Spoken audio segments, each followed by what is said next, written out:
അദ്ദേഹത്തിൻ്റെ ആദ്യ സിനിമ കൃഷ്ണൻകുട്ടി പ്രദർശിപ്പിക്കാൻ വേണ്ടി കോഴിക്കോട് ഒരു കുളത്തറയുള്ള തിയേറ്ററിൽ അത് പ്രദർശിപ്പിക്കാനുള്ള സംഘാടകനായിട്ടാണ് ഞാൻ വരുന്നത്. 40 വർഷത്തിന് മുമ്പായിരിക്കും അത്.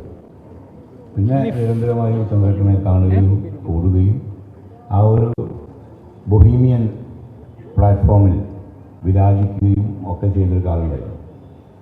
അതല്ല, ഞങ്ങൾ അമ്മ അറിയാൻ സിനിമ എടുക്കുന്ന സമയത്തും ഒക്കെ തന്നെ നിരന്തരമായി ജോൺ അബ്രഹാം ബന്ധപ്പെടുകയും ഞങ്ങളൊരു ഒഡേസയുടെ കുടുംബാംഗം എന്ന രീതിയിലാണ് ചന്ദ്രേട്ടനെ കണ്ടിരുന്നത്. കമൽ സാർ പറഞ്ഞ പോലെ കലയിലും ജീവിതത്തിലും ഒരേപോലെ കലാപകാരിയായിരിക്കാൻ വലിയ ബുദ്ധിമുട്ടുള്ള ഒരു കാലമാണിത്. ചന്ദ്രേട്ടൻ്റെ വ്യക്തിത്വം മറ്റ് സംവിധായകരിൽ നിന്നും വ്യത്യസ്തമാകുന്നത് അദ്ദേഹം ഒരേ സമയം ജീവിതത്തിലും സിനിമയിലും കലാപകാരിയായി തന്നെ തുടരുന്നു എന്നുള്ളതാണ്.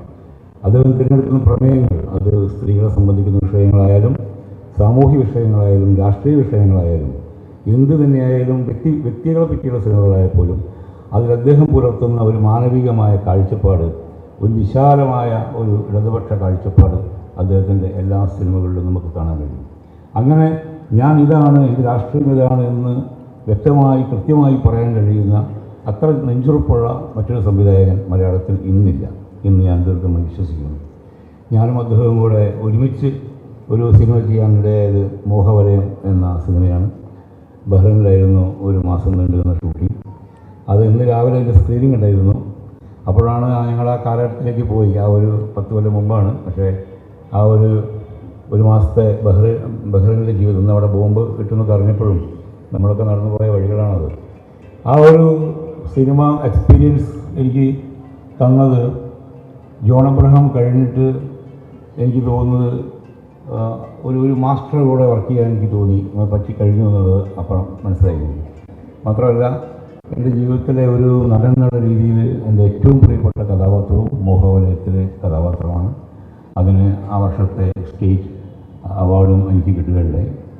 എന്തിനായാലും ചന്ദ്രേട്ടൻ്റെ തുടർന്നുള്ള സിനിമാ ജീവിതത്തിലും അദ്ദേഹത്തിൻ്റെ ജീവിത വീക്ഷണത്തിലുമൊക്കെ തന്നെ ഇതേ ശക്തമായ കലാപത്തിൻ്റെ കാഹളം ഉണ്ടാവട്ടെ എന്ന് ഞാൻ ആത്മാർത്ഥമായി ആശംസിക്കുന്നു.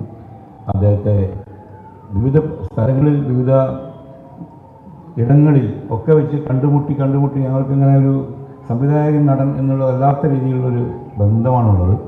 അതുകൊണ്ട് ചന്ദ്രേട്ടന് ആ ബന്ധം ഇനിയും തുടരാനുള്ള എല്ലാ സ്വാതന്ത്ര്യവും ഇപ്പോഴുമുണ്ട്, എനിക്കുമുണ്ട്.